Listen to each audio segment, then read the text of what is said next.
exactly is it that you want, Mr. Johnson? Something real. Something that hasn't been made by man.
Take your shoes off. This is where we take them off. A sacred place. A part of our ritual. Something we protect. Use the space as yours, the same you would behave at yours. Eat, drink, be comfortable, relax, have fun. But do not step on the carpet. It is from my grandma. Do you want tea or a coffee?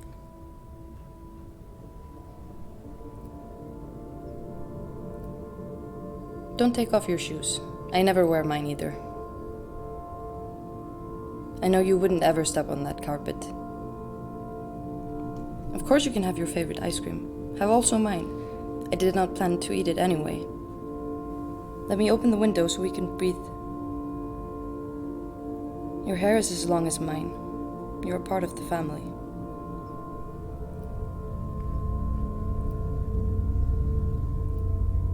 This is not what it looks like. Bye. Then why does it look this way? Bye. Bye. It was nice having you this way. Thanks for all the gifts you brought. Bye. I also need to go to sleep. I wake up early. This is not what it looks like. Bye. This way. Oh, and don't forget to put your shoes on. Why does it look this way? And return the slippers. Bye. Bye. Bye. Bye. Say goodbye. Bye.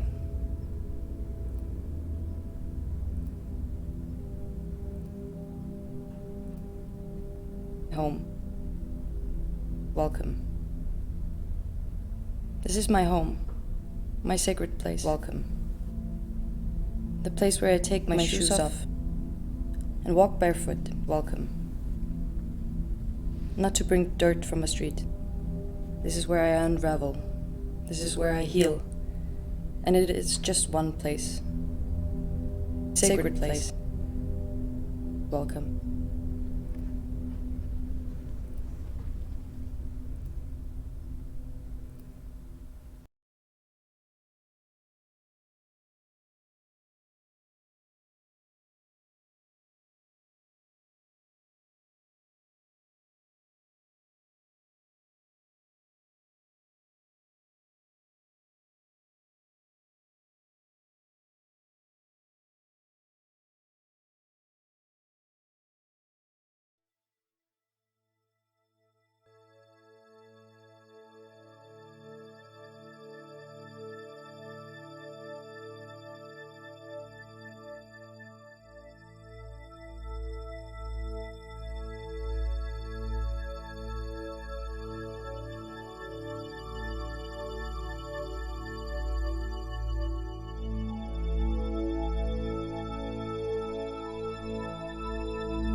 Good morning, A.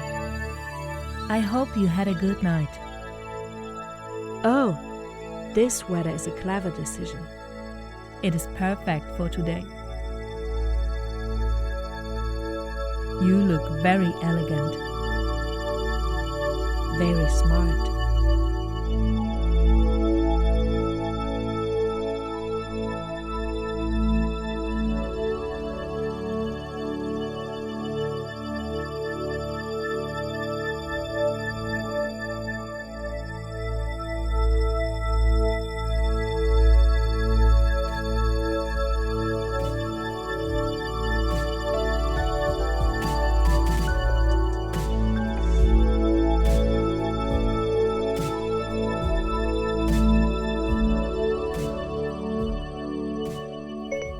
The adjective smart means stylish, intelligent, clever or quick.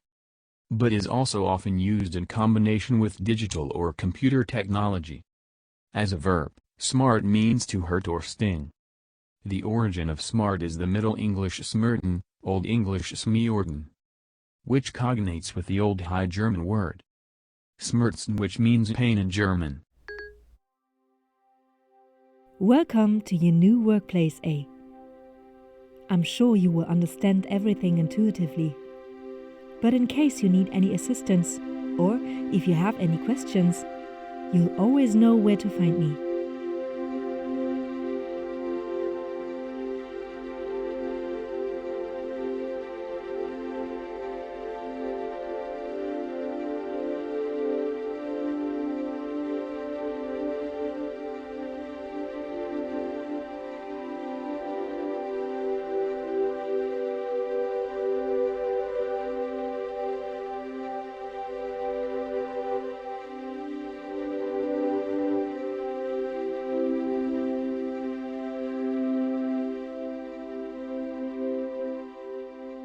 A facade is generally one exterior side of a building. It is a foreign loan word from the French façade, which means frontage or face. The face is a central organ of sense, is normally found on the anterior surface of the head of animals or human. The overside or upside of a flat object such as a table, or of a liquid.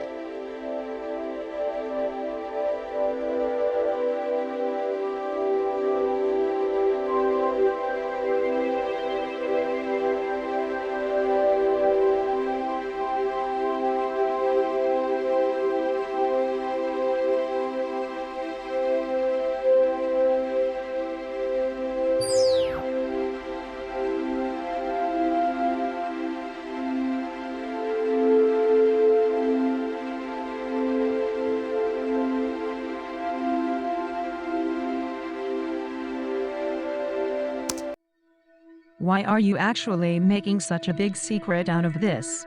This is exactly why I'm so curious and always asking you about it.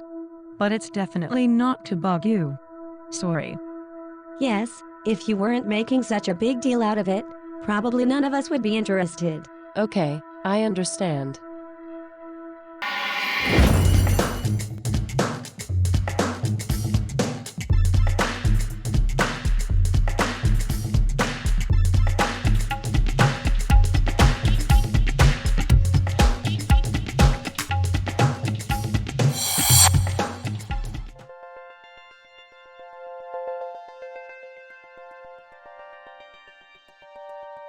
Welcome to the Cloud Restaurant. Good evening, eh? You look very elegant.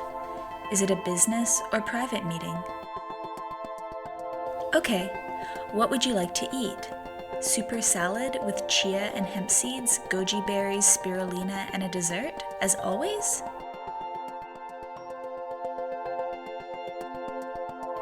Oh, okay. Are you sure? Because your health parameters are perfect today.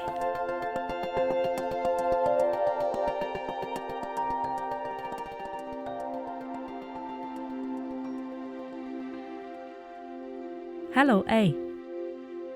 You received a text message from B. Do you want me to play it?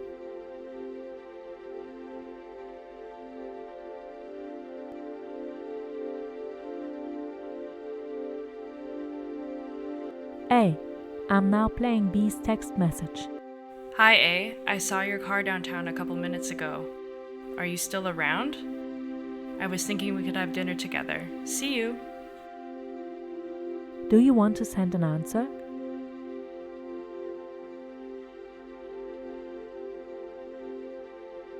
Welcome to the Smart News.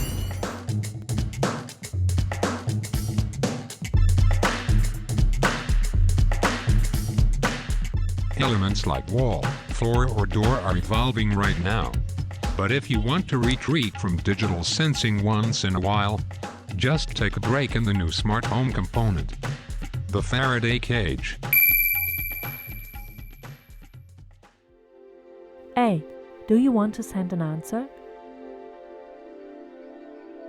I wonder if this is something I should talk about at all. Sometimes things can be misunderstood. You know, I think it would be better if I forgot about all this shit. I mean, it doesn't necessarily need to affect my whole life. But on the other hand, I think secrets are for filthy people. I totally agree with you. I love transparency as well. You should be honest. Maybe you're just thinking too much about all this stuff. Good afternoon, eh? Same place again? Did you hear about the new smart shoes that were just released? By the way, your shoes look very elegant as well.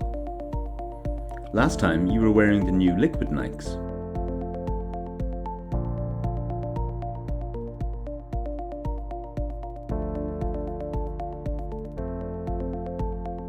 Yes, I told you it was an antique.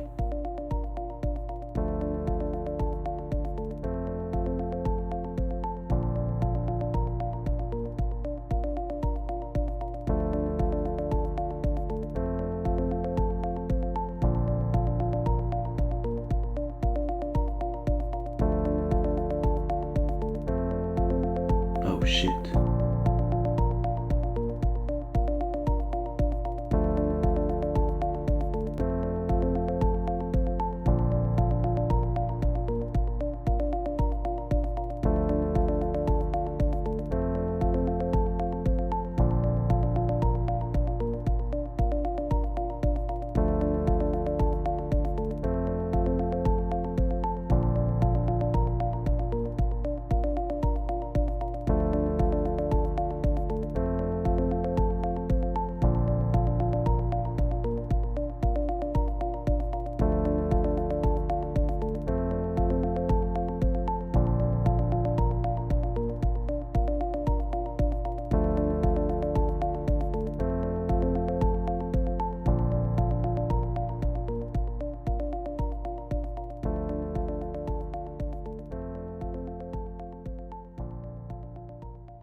Is it a means? I mean, is it a medium? Is it a form? Is it a method?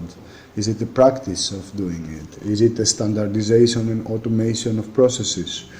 Is it a technical or cultural or ideological background behind automation?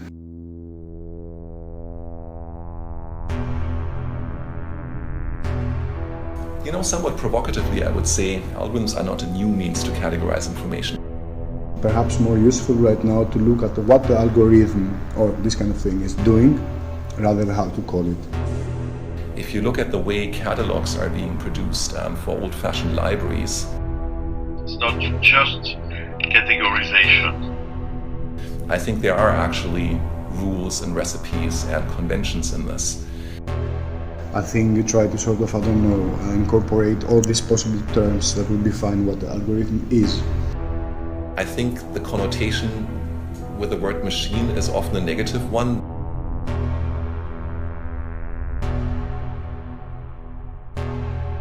I think nowadays we tend to think of an algorithm as a computer program, something that runs on a machine, fully automatically.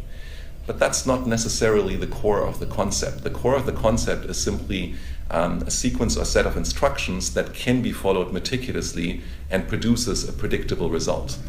So people have been following algorithms for much longer than we've had computers, right? Not only when we do manual calculation, but also when we organize certain aspects of our lives.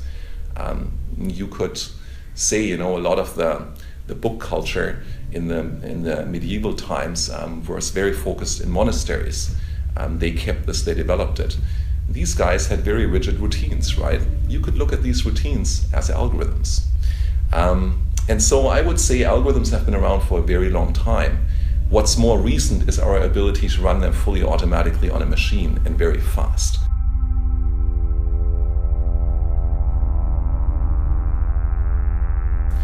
I think the more interesting kind of artificial intelligence is the one where we use computers to do highly non-trivial tasks that people are not so good at. And so I strongly believe in a view of AI where machines compensate for the weaknesses of people and their biases. And this is where I think we're getting into a very interesting way of looking at your question, a way that essentially suggests that people are very good in certain ways to organize information, and machines are very good in certain other ways. And if we can get people and machines work together to organize information, surely we should get better results than at least currently possible by using machines or people alone. And I think that's what we're seeing happen in the world around us, and it's producing some absolutely astounding results. I mean, just think of the way in which we can access the world's knowledge nowadays, right? Through things like Wikipedia, through things like big web search engines and so on. On the other hand, there's of course also risk, right? We can learn a lot of things nowadays automatically or semi-automatically that used in the wrong way are actually kind of scary. If you give Facebook your data now, maybe you have an idea what they can do with it. But the problem is they're going to keep this data. Actually, their user agreement says this very explicitly. They're going to keep this data, and now you have to ask yourself the question, what will they be able to do with this data in 10 years, in 20 years, maybe in 50 years? And the answer is, not even experts can know. This algorithm has been trained by you and your friends.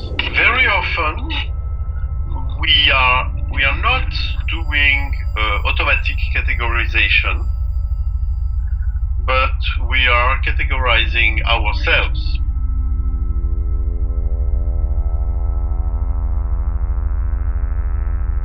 And I think what I find relevant here perhaps is the study of Geoffrey Boker and Susan Listar about infrastructure and classification.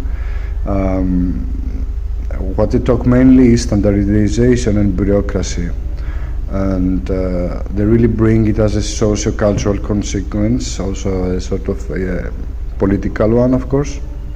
And what does it mean actually? We really find here a sort of tension between the global, the universal, and the local, the topical. So indeed, what the authors claim is that globalized, standardized systems of classification, and they talk a lot about health and information themselves. Indeed, this kind of universal automation brings many conflicts to the local, to the subjective, and to the topical approach of one that potentially wants to say to classify information or to create a new system, perhaps. I think a basic education in computing and information processing will become essential. An essential part of a well-rounded overall education, and absolutely crucial to deal responsibly with that aspect of the world. And that aspect of the world is becoming ever more important, right? Our entire lives are being run pretty much aided by computers or by computing infrastructure.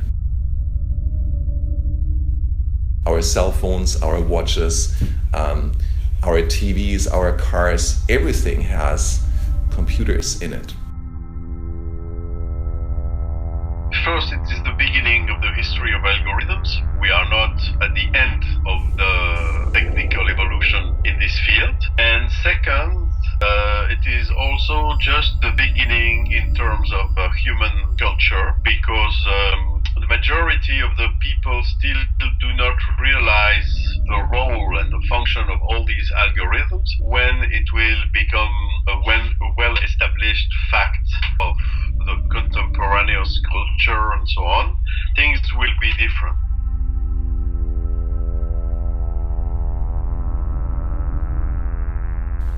People interact with computers through user interfaces, right? And I think a very important part of computing science, and one actually that here at LIAX is quite well developed, is the study of how we can make better interfaces to actually make computers better do the kind of things we want them to do. The interface between the human and the machine becomes even more important, right? Because ultimately, this is the critical factor that determines how effectively we can use the machine to do these things, to augment our own weaknesses and our own capabilities. We are not the interface anymore, not our eyes, or hands or body. Although we have this very bodily relationship with the screen and the computer, it's so close to us, it's really coming closer to a face of a human that we interact with. So it's this kind of, weird, paradoxical relationship of the body with of the body of the subject with the body of information that is around, and what is in the middle. So it's a kind of a story of domination from self towards ourselves, and what we bring in the middle actually is the trick in the end. But I don't know, should we really stick to understand and explore more the interface indeed, or our wider logic that seems to prevail always?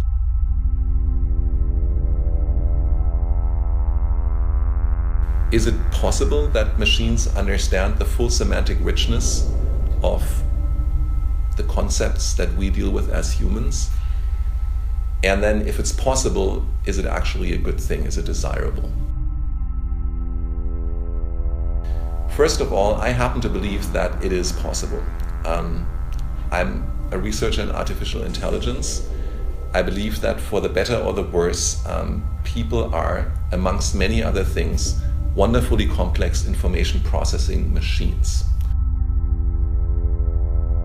There is a lack of semantics, that society dreamt the web as a semantic-based sort of space where connections exist and are enforced and reinforced through imaginary lines all the time, but this of course doesn't happen. I don't think that algorithms are incapable to understand semantics. I think that current algorithms are incapable of understanding semantics. They are based on logic and statistics, so they can mimic a little bit what we do. They can be trained to categorize things and things like this, but it's not enough to understand the meaning of information. I think that it is a question of coding of meaning. So when we will have found a code for meaning, it will be easier for the machines to manipulate automatically. Say democracy, and such a tag actually. So it has, the word has its etymology, we can understand is the power of the people and everything. But how much semantics does it include? I said again, I believe the tag really pulls back subjectivity to the abstract. So if it's helpful to say, I think that the semantic understanding is not really to invest on the shared meanings that we already have, but we're sort of reinforcing new towards imagination and kind of really new ways to connect dots. And so just imagine if you had a machine that understood the concept of democracy, which I think is a wonderfully abstract concept that many people have difficulties understanding. And if we look around us in the world, I think we see evidence for disagreement of what democracy really means. And I think that's inherent to the concept, that it's one of those that you can actually meaningfully disagree about in certain ramifications or aspects of it, right? That's what, in my opinion, makes it a rich concept, one that not everybody has to agree on precisely. But let's say we get a machine to a human level understanding of democracy. That would be great, because we could have a machine like that as an impartial observer of democratic process. So I'm very hesitant to say one should put the brakes on developing AI. I actually don't believe that. But I think one should have a careful look at what's happening in AI. And I think especially the experts, they should be encouraged to do that.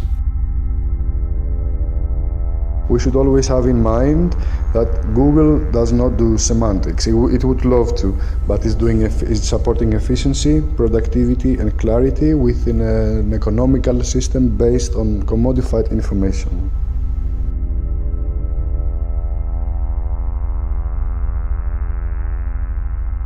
There is a lot of fear right now that intelligent machines might take all of our jobs, might somehow overpower us, and essentially steal the world from us. I don't think that's imminent.